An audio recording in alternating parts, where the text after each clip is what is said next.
Good morning students. आपने पिछले वाले वीडियो में पढ़ा था परागकोश की संरचना के बारे में। तो उसी के परिप्रेक्ष्य में आपको पढ़ना है कि परागकोश का कैसे विकास होता है। जैसे परागकोश में क्या है कि ये दो तरीके के होते हैं, द्विकोष्ठी और एक कोष्ठी, यानी मोनोथीकस और डाइथीकस। तो जिनमें एक कोष्ठी होंगे जो परागकोश, उनमें जो है 2 चैम्बर बनेंगे, और जो द्विकोष्ठी होंगे उनमें 4 चैम्बर बनेंगे, यानी 4 जो है पॉलन सैक बनेंगे।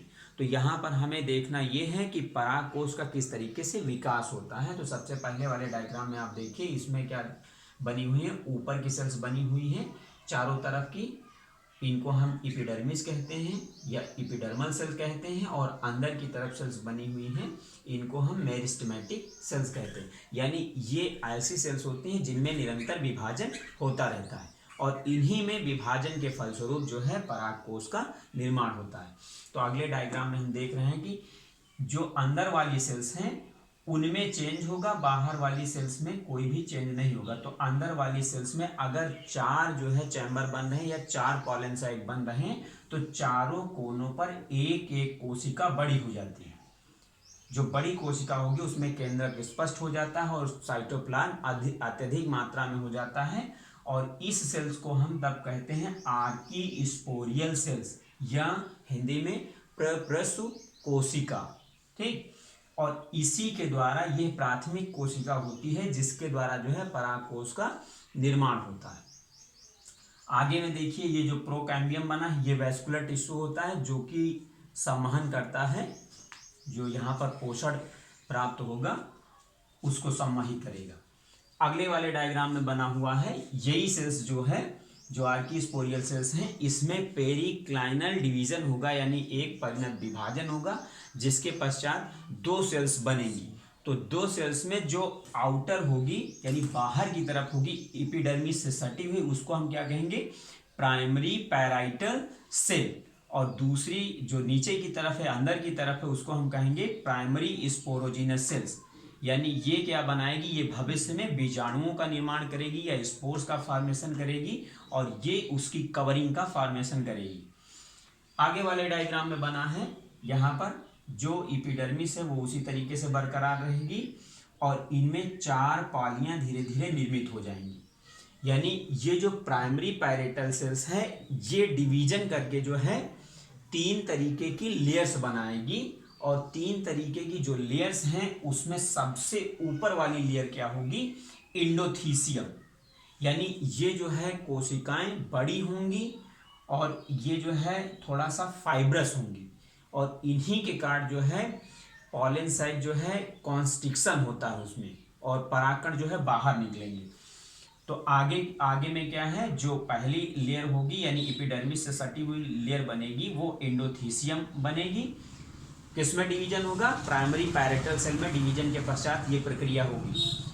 सेकेंड वाली लेयर कौन सी होगी, मिडिल लेयर होगी, और थर्ड वाली लेयर कौन सी होगी, टेप्टम वाली लेयर होगी। जो मिडिल लेयर होगी ये जो है 1 से 5 स्तर की होगी, यानी 1 से 5 कोशिकीय स्तर की हो सकती है ये।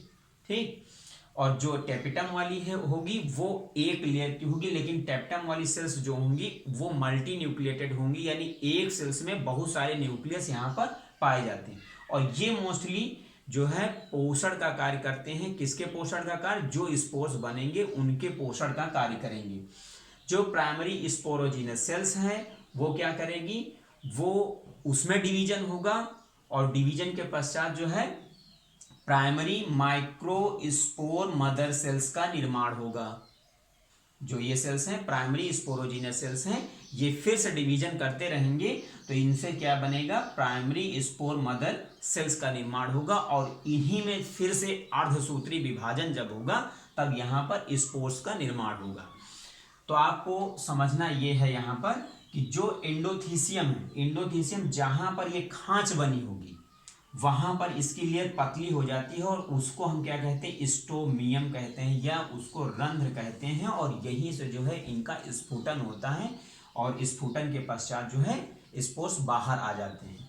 ठीक, तो ये पूरी संरचना है और इसका आवर्धी चित्र यहाँ पर बनाया गया। इसमें सेल का स्पष्टीकरण दिया गया है कि स्पष्ट रूप से किस तरीके की सेल्स कौन कौन सी होंगी।